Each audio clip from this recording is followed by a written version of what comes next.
तो दिल्ली में आप रहती हैं और आप भी दिल्ली लक्ष्मी योजना के तहत अपना रजिस्ट्रेशन कराना चाहती हैं, यानी कि आपको लग रहा है कि भाई कहीं समय ना निकल जाए, कहीं आखिरी कह लीजिए कि डेट ना आ जाए, लास्ट डेट ना आ जाए, और उससे पहले आप आसानी से चाहती हैं कि भाई आपका रजिस्ट्रेशन सफलतापूर्वक हो जाए, कोई किचपिच ना हो, और साथ ही साथ सबसे जरूरी चीज जो है वो ये कि आपका फॉर्म एक्सेप्ट हो जाए, आप इस योजना के तहत 2500 पाने लग जाए।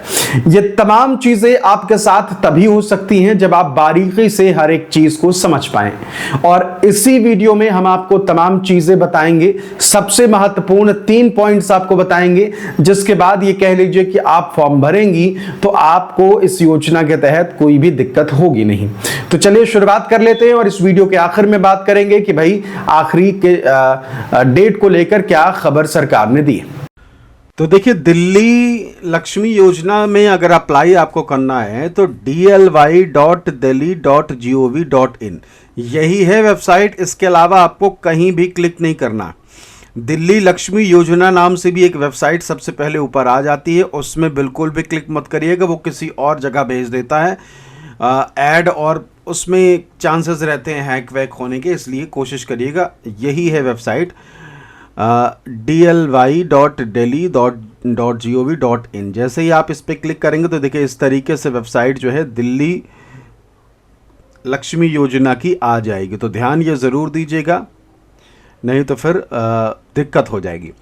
तो अब आ जाते हैं कि आपको इसमें क्या क्या चीज़ें जो हैं वो करनी है। सबसे पहले तो आप एलिजिबिलिटी चेक कर लीजिए, कौन कौन सी महिलाएं अप्लाई कर सकती हैं, क्योंकि मैं अपने वीडियो में कई सारी चीज़ें बताता हूं, लेकिन आपके तरफ से वही सवाल फिर से पूछा जाता है, इसलिए एक बार आप फिर से जो ये पात्रता है इसे ध्यान से देख लीजिए, जिससे कि आपको फिर कह लीजिए कि कंफ्यूजन ना हो किसी प्रकार का।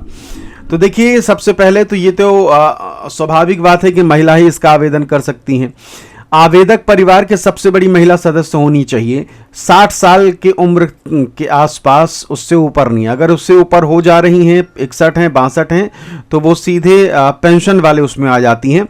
फिर आप 61 साल की अगर सबसे उम्र वाली महिला आपके घर में 60 साल से ऊपर हैं, तो फिर उनसे नीचे जो भी महिला होंगी वो अप्लाई कर सकती हैं। ठीक है, मान लीजिए कि कोई घर में किसी की सास है, ठीक है, वो 60 साल से ऊपर हैं, तो उनसे नीचे उनकी बहू हो गई, तो बहू जो है वो अप्लाई कर सकती हैं। ठीक, आवेदन जमा करने की तारीख पर आवेदक की उम्र 21 से 60 साल होना चाहिए। यहाँ आवेदक का मतलब है वो महिला जो आवेदन करना चाहती है।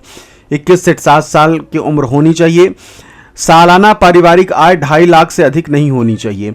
तो 2.5 लाख से ज़्यादा इनकम नहीं होनी चाहिए, लेकिन इसका कोई इनकम सर्टिफिकेट नहीं मांगा जा रहा है। लेकिन जब आप अपने पति या किसी की डिटेल देती हैं, वोटर आईडी कार्ड या आधार कार्ड, उससे भी मालूम चल जाता है कि सालाना कितनी कमाई हो रही है।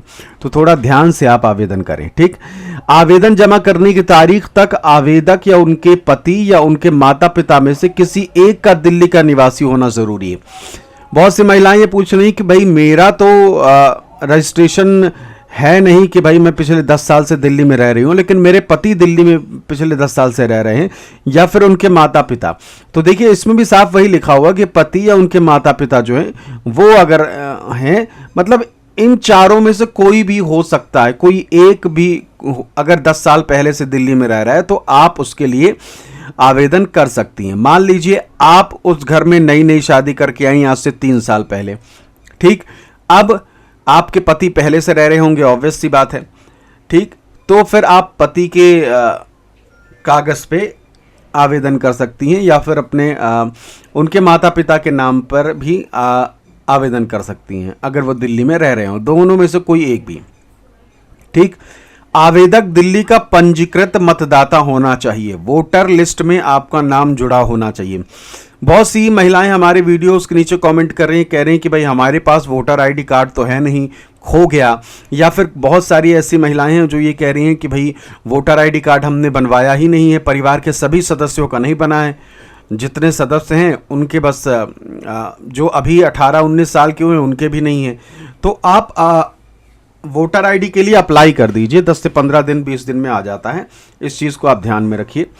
परिवार की आवेदन से पूर्व पिछले 12 महीने की वार्षिक बिजली खपत 24 यूनिट से अधिक नहीं होनी चाहिए। 2400 यूनिट टोटल एक साल में नहीं होनी चाहिए। जैसे मान लीजिए कभी ठंड के मौसम में आपने कम बिजली खपत करी होगी और गर्मी के मौसम में ज़्यादा खपत करी होगी, तो 2400 यूनिट से अधिक नहीं होनी चाहिए बिजली की खपत।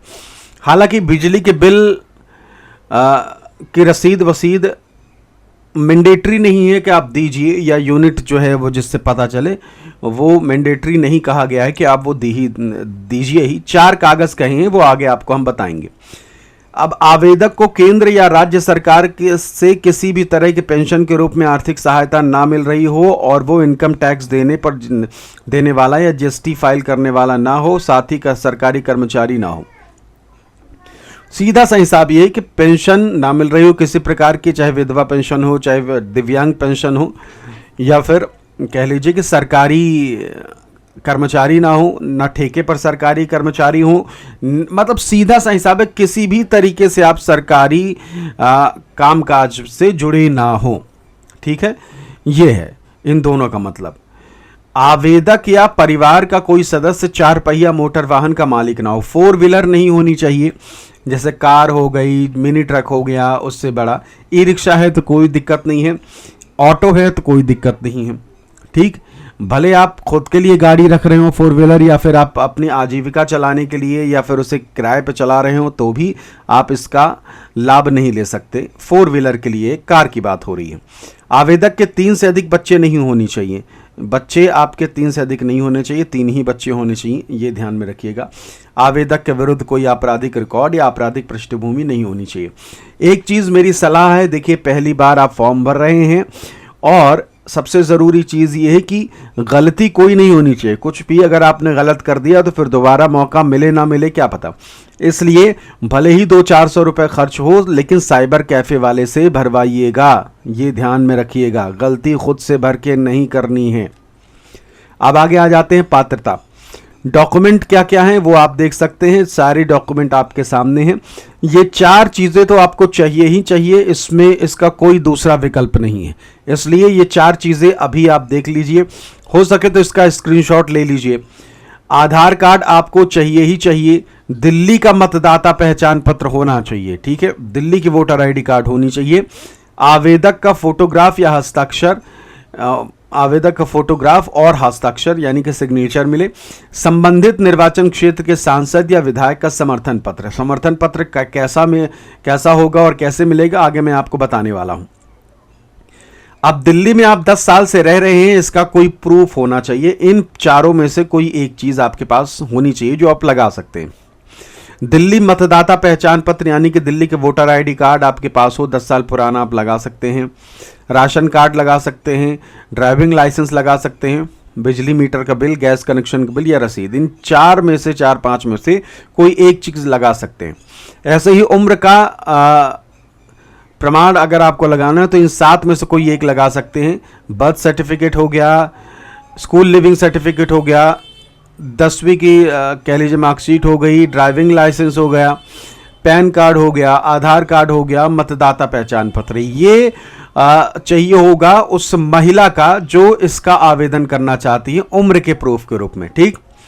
और 10 साल दिल्ली में रह रहे हैं, इसके प्रूफ के रूप में महिला का जरूरी नहीं है, उनके पति का या उनके माता पिता का या उनके सास ससुर का, किसी का भी चल जाएगा, ठीक है। तो ये मैं 10 साल दिल्ली में रहने वाले प्रूफ के तौर पर आपको बता रहा हूँ, बाकी नीचे तो डिटेल आपको बता ही दी है। अब आ जाते हैं फॉर्म कैसे भरना है, वो आपको दिखाते हैं। देखिए 3 चीज़ें आपको यहाँ दिख रही हैं। डिपार्टमेंट लॉगिन जो है ये जो सरकारी कर्मचारी हैं उनके लिए, क्योंकि अब वो आपके फॉर्म वगैरह छांट रहे होंगे, जो पात्र होंगे उनको अलग कर रहे होंगे, जो अपात्र हो रहे हैं उनके वो अलग कर रहे हैं, तो इसलिए ये उनके लिए लॉगिन बनाया गया है। अगर आपने आवेदन कर दिया है तो फिर आप यहाँ से अपने आवेदन की कह लीजिए कि स्थिति देख सकते हैं कि आपका आवेदन अभी किस स्टेज पर है, एक्सेप्ट हो गया या नहीं, अप्रूव हो गया कि नहीं, ये आप यहाँ पर पता लगा सकते हैं। अप्लाई आवेदन करना, ठीक है, आवेदन यहाँ से करना है और ये खुल गई विंडो। और इसमें आपको अगर पहली बार आवेदन कर रहे हैं, हालांकि आप साइबर कैफ़े में जो हैं उनसे आवेदन करवाइए, खुद मत करिए।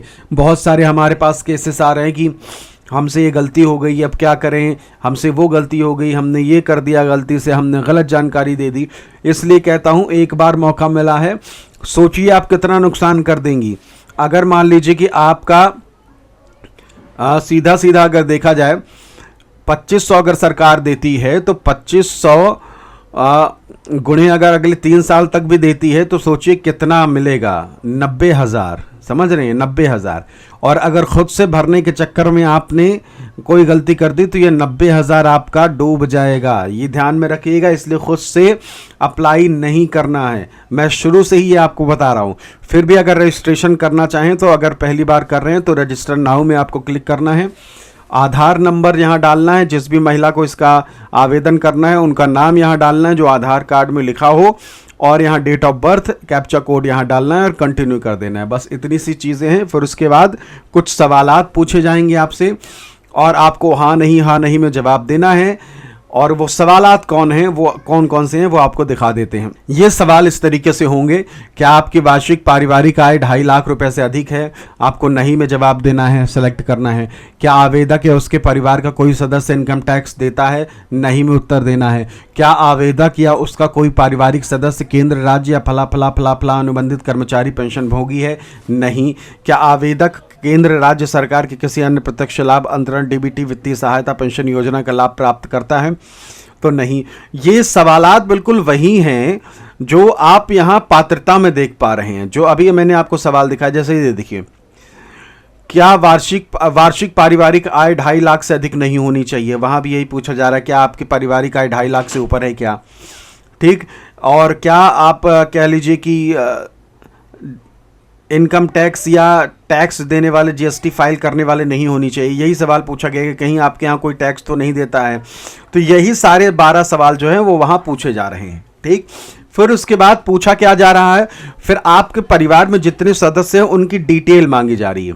आपके परिवार में मान लीजिए 4 सदस्य हैं, चारों की डिटेल आपको एक एक करके भरनी होगी और उनकी वोटर आईडी कार्ड की डिटेल भी डालनी होगी। तो ये ध्यान में रखिएगा, अपने पास वोटर आईडी कार्ड रखे रहिएगा। फिर उसके बाद एक और ऑप्शन आता है, जैसे ये कहा जा रहा है ना कि भाई 2500 सरकार दे रहे हैं, लेकिन उसमें एक पेज है, थोड़ा ध्यान से समझिएगा। तो ये आपके सामने मैंने ला दिया है, इसमें देखिए क्या लिखा हुआ है। 2 ऑप्शन आपको मिलते हैं, इनमें से आपको 2 में से कोई एक सेलेक्ट करना होगा। जब आप फैमिली डिटेल भर देंगे तो फिर ये ऑप्शन आता है। इसमें ये सरकार कह रही है कि क्या आप पूरा 2500 जो है वो आरडी एफडी में जमा करना चाहते हैं, जिससे कि आपको इकट्ठा 1 लाख रुपए जो है वो मिल सके इंटरेस्ट के साथ। जैसे मैंने आपको बताया कि भाई 90,000 जो है वो हो रहा है, 90,000 मान लीजिए कि तकरीबन इंटरेस्ट भी अगर जुड़ जाता है, मान लीजिए 10,000 इंटरेस्ट जुड़ता है तो ये 1 लाख तक हो सकता है, ठीक है। तो अगर आप चाहें तो एक भी पैसा अभी ना लें और पूरा एफडी में करा दे तो 3 साल बाद तकरीबन 1 लाख हो सकता है। ये लमसम अमाउंट में आपको बता रहा हूं। या फिर दूसरा ऑप्शन ये है कि आप सरकार से 1,000 रुपए अभी लेते रहिए हर महीने और 1500 जो है वो आपका जमा होता रहे। तो 1500 अगर आपका जमा होता रहेगा तो फिर अगर देखा जाए 1500 को 3 साल में 36 महीने होते हैं, उसमें अगर कन्वर्ट करें तो 54,000 आपके जमा होंगे। इसमें मान लीजिए कि 6,000 के आसपास आपका इंटरेस्ट जो है वो भी सरकार देगी, तो फिर 60,000 तक आपको मिल सकते हैं।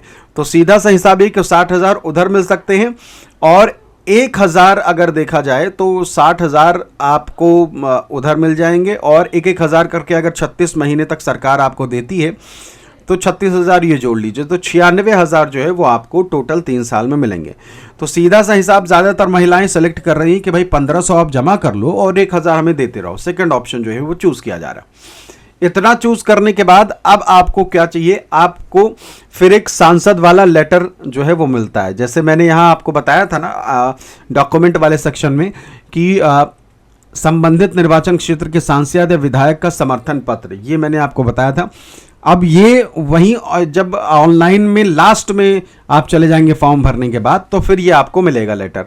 और वो लेटर कैसा होगा वो देख लीजिए, इस तरीके का होगा वो लेटर जो कि आप देख पा रहे हैं, एमपी एमएलए इंडोर्समेंट, यानी कि एमपी एमएलए समर्थन लेटर जो है वो ये होगा। यहाँ आप जो भी अपनी डिटेल भरेंगे वो यहाँ पहले ही भर जाएगा, क्योंकि फॉर्म ऑनलाइन भरने के बाद लास्ट में ये लेटर मिलता है, तो तब तक आपकी सारी जानकारी इसमें ऑटोमेटिक ये कंप्यूटर जो है वो ले लेता है। तो यहाँ आपकी सारी जानकारी आई। फिर उसके बाद दिल्ली सरकार के लक्ष्मी योजना के अंतर्गत प्रतिमाह 2500 की वित्तीय सहायता प्राप्त करना चाहती हूँ, अतः आपसे विनम्र अनुरोध है कि कृपया मेरे आवेदन पत्र का समर्थन करने की कृपा करें ताकि मैं दिल्ली लक्ष्मी योजना का लाभ प्राप्त कर सकूं। इसके लिए मैं आपकी सदैव आभारी रहूंगी। यही चीज़ हिंदी में यहाँ लिखी है और यही चीज़ इंग्लिश में लिखी है। इसका लास्ट में आपकी तस्वीर जो आपने दी है लगाने के लिए पासपोर्ट साइज वो रहेगी और QR कोड जो है वो रहेगा। ये दोनों चीज़ें मैंने ब्लर कर दी हैं। और यहाँ आपको सील और साइन जो है वो विधायक या सांसद का चाहिए, उनका सील मरवा लेना है और सिग्नेचर उनका करवा लेना है और ख़ुद का सिग्नेचर यहाँ आपको दे देना है।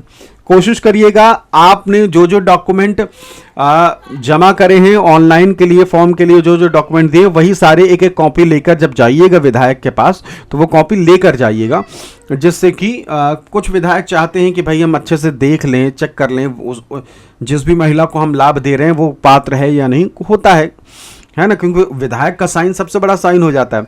तो इसलिए आप उनके पास ये लेकर जाइएगा। बाकी कोई डिटेल जानकारी आपको चाहिए हो तो कमेंट ज़रूर करिए, मैं कमेंट में भी जवाब दूंगा और अगला वीडियो बना के डिटेल जानकारी भी दूंगा। इसलिए चैनल को सब्सक्राइब ज़रूर कर लेना है। हमारी कोशिश है कि आप सभी बहनों को इस योजना का लाभ मिले और आप कहीं भी कोई गलती ना करें। तो देखिए आखिरी डेट, लास्ट डेट अगर आप इंतजार कर रहे हैं कि भाई आखिरी डेट कब है उसके हिसाब से हम फॉर्म भरें, तो एक चीज आपको बता दें कि फिलहाल लास्ट डेट सरकार की तरफ से कुछ भी नहीं बताई गई है। अभी जब तक चल रहा है मामला तो चल ही रहा है, इसलिए जितना जल्दी हो सके आप फॉर्म जरूर भर दीजिए और कोई भी दिक्कत हो कमेंट जरूर करिए, कमेंट में भी रिप्लाई करूंगा और चैनल को सब्सक्राइब जरूर कर लीजिए, क्योंकि अब आपके फॉर्म भरने से लेकर पहली किस्त पाने तक कोई भी अगर दिक्कत होगी उसका सोल्यूशन हम आपको अपने वीडियोस के माध्यम से देंगे। इसलिए और वीडियो भी आप तक पहुंचे, इसलिए चैनल को सब्सक्राइब जरूर कर लीजिए।